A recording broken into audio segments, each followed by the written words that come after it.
Hello students.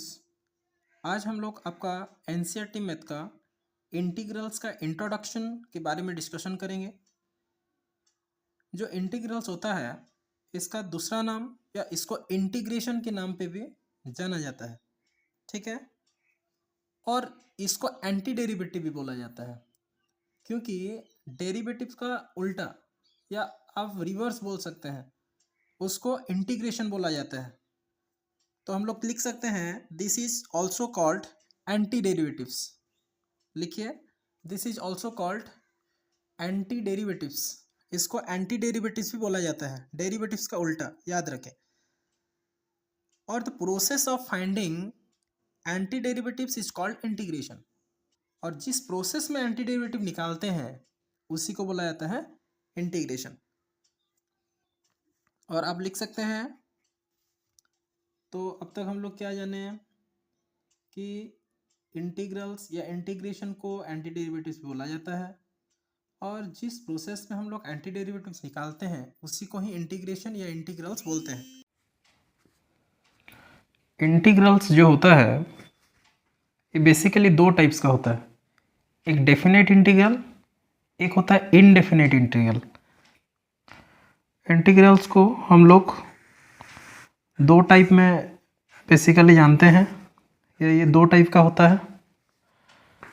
एक होता है डेफिनाइट। देख रहे हैं डेफिनेट इंटीग्रल, ये क्या होता है, इसमें हम लोग को एक एग्जैक्ट वैल्यू आता है। जैसे कि कोई अब 2 मान लीजिए, 2, 5, 7, ऐसे एक एग्जैक्ट वैल्यू आता है। लेकिन इनडेफिनेट में क्या कि हम लोग को एग्जैक्ट वैल्यू नहीं मिलता है। आगे हम लोग इसके बारे में और डिटेल्स देखेंगे। जहाँ पे देखिएगा डेफिनेट में लिमिट्स होता है, लोअर लिमिट, अपर लिमिट जो होता है वो डेफिनेट इंटीग्रल्स की कैटेगरी में आता है। इनडेफिनेट में कोई लिमिट्स नहीं होता है, ठीक है। और ये दोनों टाइप का इंटीग्रेशन अगर जुड़ जाते हैं, ठीक है, ये दोनों टाइप का इंटीग्रेशन अगर जुड़ जाते हैं, इसी को बोला जाता है इंटीग्रल कैलकुलस। इसी को बोला जाता है इंटीग्रल कैलकुलस। अगर मैं एक इंटीग्रेशन बेसिकली लिखता हूँ, integration of F x d x, इसको कैसे समझेंगे? Integration of f of x d x अगर मैं लिख रहा हूँ, इसको समझेंगे कैसे? यहाँ पे integration of f of x या integration of f with respect to x, ठीक है। एफ फंक्शन का integration with respect to x कर रहे हैं, ठीक है। इतना दूर तक समझ गए।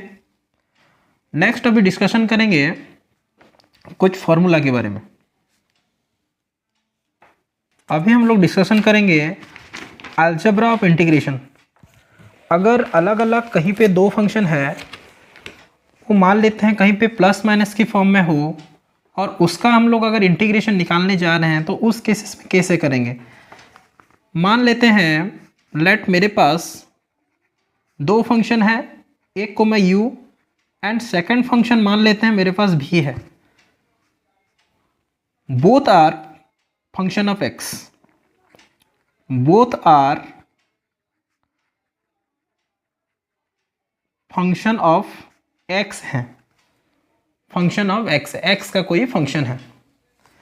अगर सपोज मेरे पास ऐसे कुछ दिखने को मिले, integration of u plus v dx, तो हम लोग जब इंटीग्रेशन के लिए आगे बढ़ेंगे तो क्या करेंगे? पहला चीज करेंगे, दोनों को अलग अलग लिखेंगे, u dx plus integration of v dx। इसको आप लोग याद रखिएगा। अगर सेकंड में अगर दो फंक्शन अलग अलग माइनस की फॉर्म में हो dx, तो इसको कैसे लिखेंगे? u dx minus integration of v dx।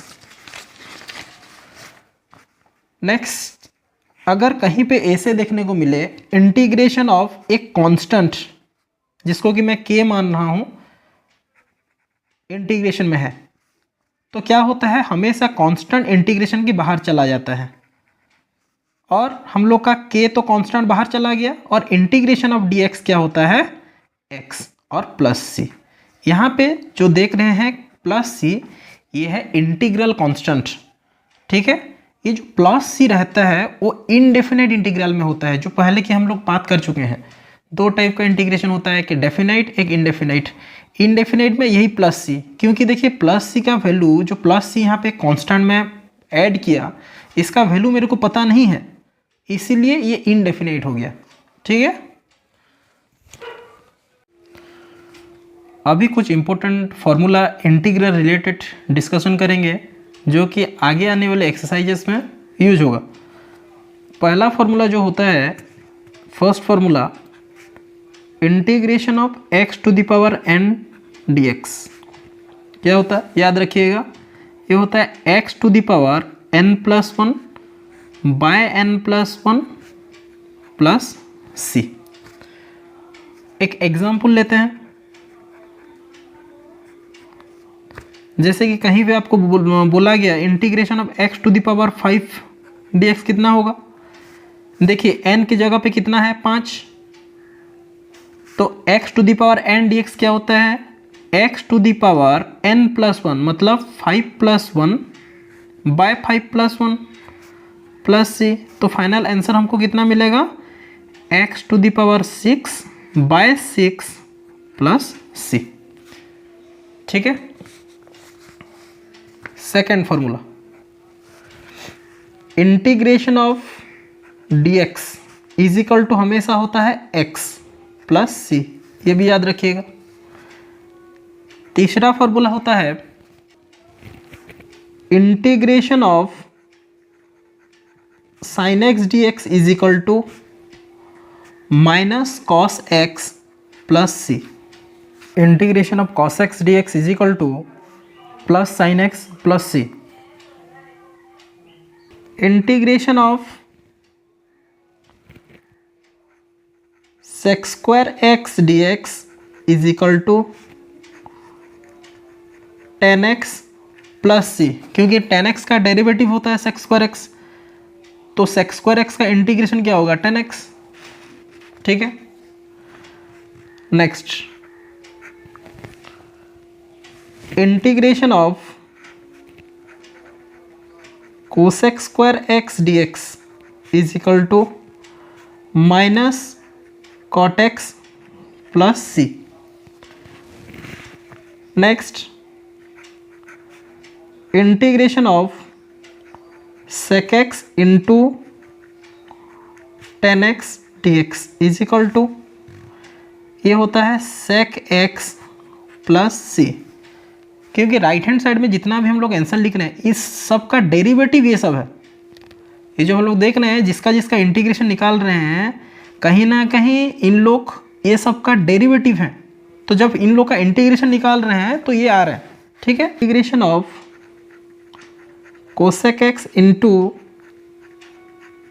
Cot x d x is equal to होता है, याद रखिएगा, minus cosec x plus C.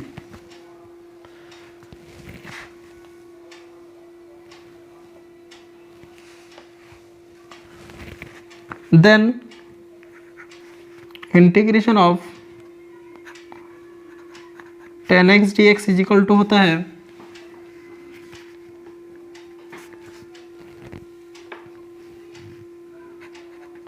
Log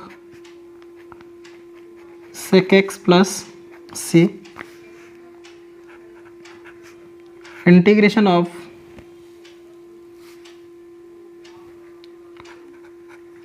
cot x dx is equal to log sin x plus c।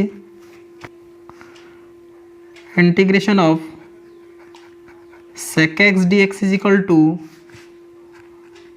log sec x plus 10x plus c. कहीं पे भी जो integral constant plus सी देना मत भूलिएगा, क्योंकि ये इनडेफिनिट इंटीग्रल है। यहाँ पे ना हम लोग का लोअर लिमिट अपर लिमिट कुछ प्रोवाइडेड है, तो एग्जैक्ट आंसर नहीं मिलने वाला, ये डेफिनेट इंटीग्रल के कैटेगरी में नहीं आता है, तो प्लस सी देना काइंडली मत भूलिएगा, ये चीज़ दिमाग में रखें। Next, integration of cosec x d x is equal to log cosec x minus cot x plus c. ठीक है, d x by x is equal to होता है लॉग एक्स प्लस सी, मतलब integration of 1 by x d x is equal to होता है log x plus c. Integration of a to the power x d x is equal to a to the power x by ln a plus c. Integration of k dx is equal to k integration of dx, that is equal to kx plus c. Integration of dx by root over of 1 minus x square is equal to sin inverse x plus c, और यही integration of d x by root over of 1 minus x square का और एक formula होता है minus cos inverse x plus c. तो ज़रूरत के अकॉर्डिंग हम लोग इसको यूज करेंगे। 17 में हम लोग देखेंगे इंटीग्रेशन ऑफ